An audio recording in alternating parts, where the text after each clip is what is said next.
Bonsoir Samia Maktouf, vous êtes l'avocate de la mère d'Imad Ibn Ziaten. Il y a un an exactement, il était assassiné par Mohamed Merah. On connaît les circonstances, ça s'est passé à Montauban et aujourd'hui il y a eu une cérémonie, on va en voir quelques images, à sa mémoire à laquelle participait la mère d'Imad Ibn Ziaten, donc Latifa Ibn Ziaten, qu'on a souvent vu pendant cette année parler, avoir un discours extrêmement touchant, où il n'y a pas de haine, où il n'y a pas de volonté de revanche, mais plutôt une volonté d'aide à tous ces jeunes perdus des quartiers qui peuvent tourner comme Mohamed Merah. Alors, un mot déjà peut-être sur cette cérémonie, vous y avez assisté, oui. Et est-ce que c'était important symboliquement? Parce qu'il y a eu un sentiment d'incompréhension de la part des victimes pendant toute cette année qui venait de se passer, et un sentiment peut-être d'abandon parfois. C'était un moment de recueillement, d'émotion, de forte émotion, beaucoup de dignité, du respect rendu par ses amis, ses frères d'armes au sein de sa deuxième famille, l'armée. Alors, c'était très important parce que l'adjudant Imad Ibn Ziaten, qui est tombé et qui est mort et reconnu mort au service de la nation, c'était extrêmement important pour que sa dignité soit rétablie et pour la mémoire, parce que l'adjudant Imad Ibn Ziaten a été ciblé par le terroriste Mohamed Merah parce que c'était un militaire français. Imad Ibn Ziaten est tombé en militaire debout sur le territoire français. Et c'est important parce que Mohamed Merah voulait qu'il se baisse. Et il y a un échange entre les deux. On a réussi à reconstituer. Et là, c'est un peu ces derniers moments. Et c'est ce qui s'est passé dans sa tête de cet adjudant. Il était le militaire debout. Il est tombé sous les balles de cet assassin, mais il est resté debout. Et c'est parce qu'il portait les couleurs de la République, parce qu'il portait l'uniforme de l'armée qu'il est resté debout. Vous parliez tout à l'heure de sa maman, Latifa Ibn Ziaten, qui est porteuse d'un message de paix. Elle l'a toujours dit, pour la reprendre, « Je mourrai et je continuerai à rester debout parce que mon fils, en servant la nation, est resté debout. Je n'ai pas le droit d'être assise. » On va l'écouter. En un instant, elle était évidemment très émue. Très émue, oui. Chers amis, aujourd'hui c'est un grand honneur pour mon fils, à sa mémoire. Et je vous remercie toutes que vous êtes là aujourd'hui pour le soutenir. Non. Merci beaucoup. Merci, monsieur le maire. Merci à vous.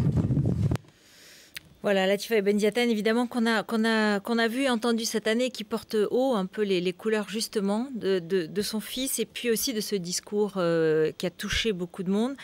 Un an après, qu'est-ce qu'on sait, qu'est-ce qu'on ne sait pas?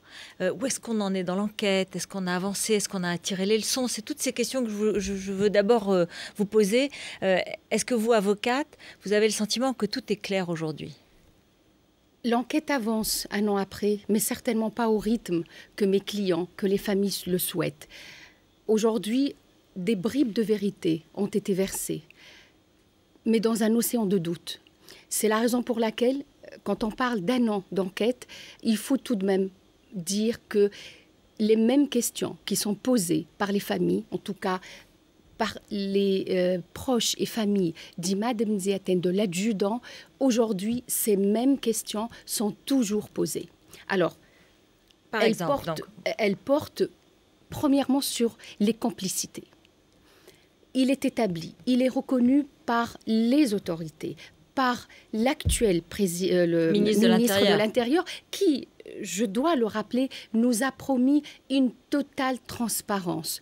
Il nous a promis que toute la transparence, dans le respect du secret des sources et de la défense, tout sera versé au dossier. C'est vrai ou c'est pas vrai? Il y a encore des zones d'ombre, on vous a pas tout donné? Enfin, il y a encore beaucoup de zones d'ombre. La preuve, c'est qu'aujourd'hui, nous sommes encore en train de demander des nouvelles déclassifications. Les juges instructeurs ne pourront pas établir des complicités s'ils ne disposent pas d'éléments nouveaux. Aujourd'hui, des documents parcellaires sont versés au dossier, alors qu'on nous a promis une totale transparence. Nous attendons que l'intégralité des documents de nature à permettre aux juges instructeurs que nous respectons, qui font un travail considérable, remarquable. Nous faisons confiance à la justice. Pour autant, il faut que cette enquête puisse avancer et établir des complicités. C'est-à-dire, il y a quoi? Des résistances de l'administration, des résistances des services de renseignement sur la manière dont on avait mal évalué peut-être la dangerosité de Mohamed Merah. Il y a des documents sur lesquels il y a des parties qui sont effacées. Il y a une grande partie des documents qui ont été déclassifiés, qui demeurent encore noircissent. Je m'explique, ça veut dire qu'aujourd'hui, les juges instructeurs ne peuvent pas exploiter efficacement ces documents parce que tous les éléments ne leur sont pas communiqués. Alors, y a-t-il réticence de la part de certaines administrations? Je pense que oui, et je l'affirme haut et fort. Je suis persuadée que les juges instructeurs, s'ils n'arrivent pas à avancer, c'est parce qu'on ne leur donne pas les moyens. Pour qu'ils puissent avancer, il faut qu'ils puissent détenir toute l'information dans le respect du secret défense et des sources, bien entendu. Nous sommes respectueux de ces principes. Il y avait une des questions. Une des questions, c'était est-ce que Mohamed Merah était en fait un indique? Est-ce qu'on a protégé en quelque sorte les services? On ne sait pas tout parce qu'il aurait pu être embauché comme indique. On va écouter la réponse de Manuel Valls, puisqu'il était l'invité d'Olivier Mazerolle hier. Et là-dessus, il s'est exprimé. La DCRI a considéré Merah pendant des années comme un être, comme un personnage, comme un individu particulièrement dangereux. Il fallait rester sur lui. Et après son retour d'Afghanistan, il a été considéré qu'il ne l'était plus. Et c'est ça qui, évidemment, est incompréhensible. Peut-être la DCRI avait l'intention de le recruter comme indique. Et c'est peut-être ça une idée qui a été évoquée à un moment, mais ceux qui le connaissaient au niveau local ont totalement écarté cette idée. Ça, c'est une information assez claire, assez précise. Extraordinaire. Aujourd'hui, on nous donne des affirmations, mais ce que demandent les familles, c'est que aujourd'hui, si le ministre de l'Intérieur arrive à affirmer avec autant d'aisance et répondre à des questions, ça veut dire qu'il dispose de moyens, ça veut dire qu'il a pu consulter des documents. C'est ces mêmes documents que nous demandons tout simplement qu'ils soient versés au dossier. Si le ministre de l'Intérieur, si le ministre de la Défense, si les autorités aujourd'hui affirment des vérités, ça veut dire qu'ils s'appuient sur ces éléments. Ce que nous demandons, c'est que ces éléments puissent être versés au dossier, parce que les juges, en détenant que des documents parcellaires, ils ne pourront pas avancer. On ne pourra pas connaître. Et il faudrait que l'administration contribue à la manifestation de la vérité. On a vu aussi beaucoup d'arrestations ces derniers jours, et plusieurs fois, vous parliez de complicité, on s'est demandé s'il y avait un troisième homme avec le tueur au scooter. Est-ce qu'il y avait des gens qui l'ont aidé? Il avait des armes, il avait de l'argent. Est-ce que c'était une filière organisée? Est-ce que ça, on n'en sait plus? On n'en sait pas plus avec précision.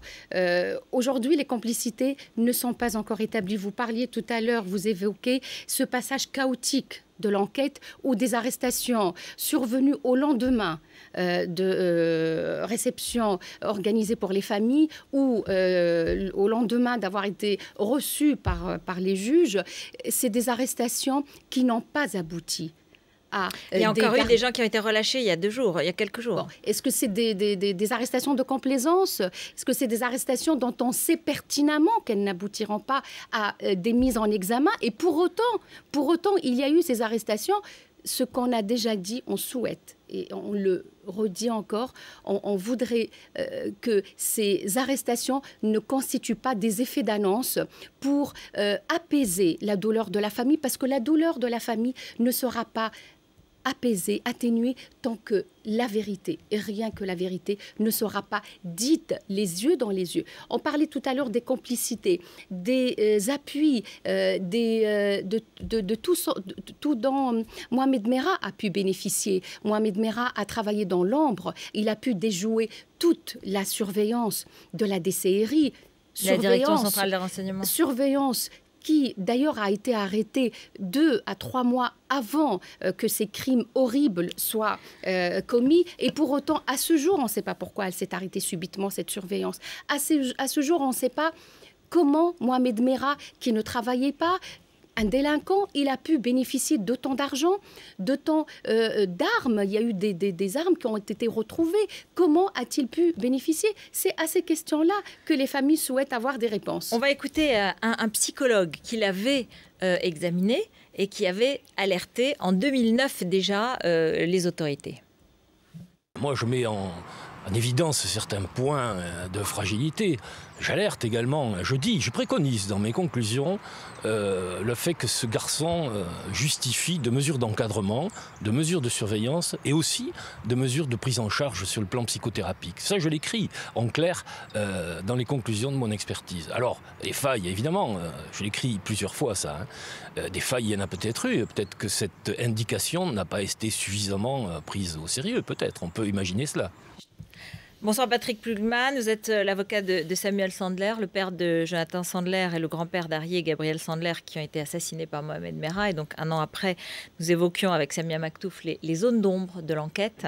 On a évoqué ces pièces déclassifiées que vous attendez toujours comme avocat. Ces avertissements du psychologue qui le reconnaît. On voit des informations disant qu'il y a plusieurs services mais qui différemment ont des informations différentes, à des périodes différentes et qui n'arrivent pas à être recoupées et qui sont recoupées 15 jours après les assassinats. Donc, faille dans le fonctionnement des services quand même. Faille dans le fonctionnement des services, faille dans la communication entre les services. Entre certains services, la DCRI, on le sait maintenant, n'a pas fonctionné entre Paris et Toulouse. Paris pensait qu'il n'était pas assez dangereux, Toulouse le trouvait quand même redoutable. Je ne suis pas là pour tirer les conclusions voilà. Parce que les versions sont très contradictoires. Et il y a une commission d'enquête qui doit faire la lumière sur tout cela, mais c'est un dysfonctionnement majeur. Avec ça, nous avons un personnage, Mohamed Merah, qui est une personnalité clivée, qui a déjoué tout le monde, mais qui était connu. Et quand on...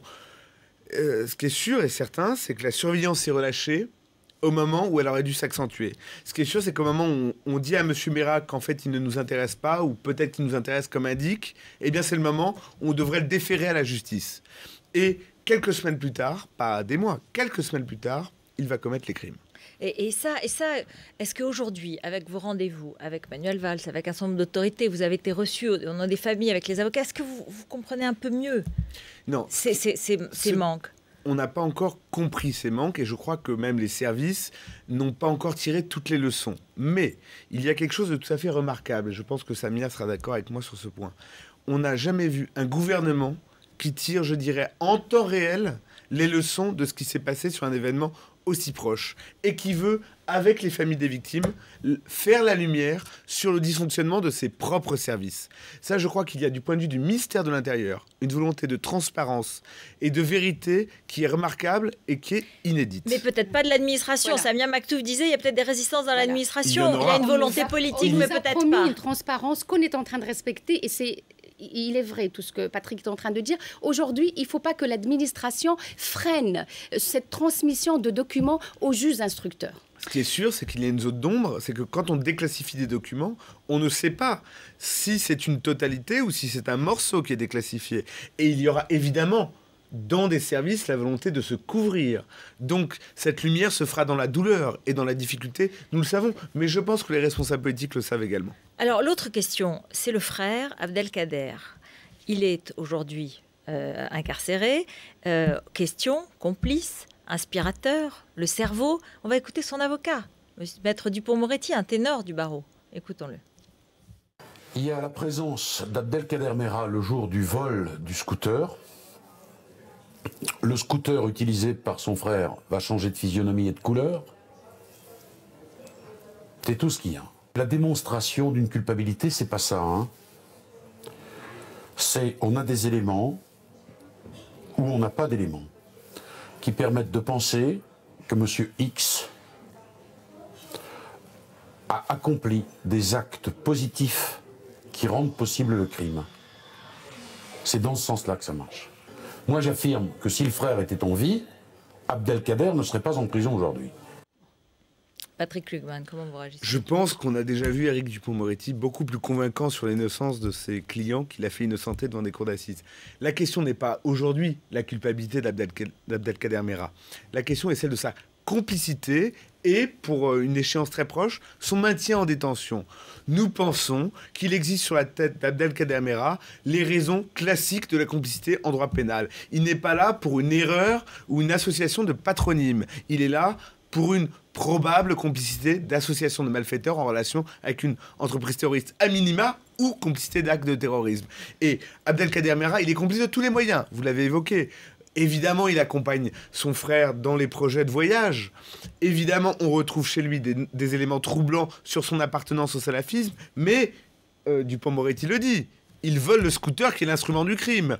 Et à part ça, ça a été largement dévoilé. Les deux frères, fâchés, ne se sont jamais autant vus et autant parlé que durant ce que nous appelons la séquence criminelle. Ils dînent ensemble la veille du massacre de l'école et ils dînent avant et après l'assassinat des militaires aussi. Tout à fait. Donc, c'est une défense très réductrice du rôle d'Abdelkader Merah. Aujourd'hui, tous les éléments accablent Abdelkader Merah, voire même des aveux même d'Abdelkader Merah qui reconnaît qu'il a participé au vol, qui reconnaît le rôle joué par le troisième homme, qui reconnaît avoir acheté, qui reconnaît plusieurs éléments.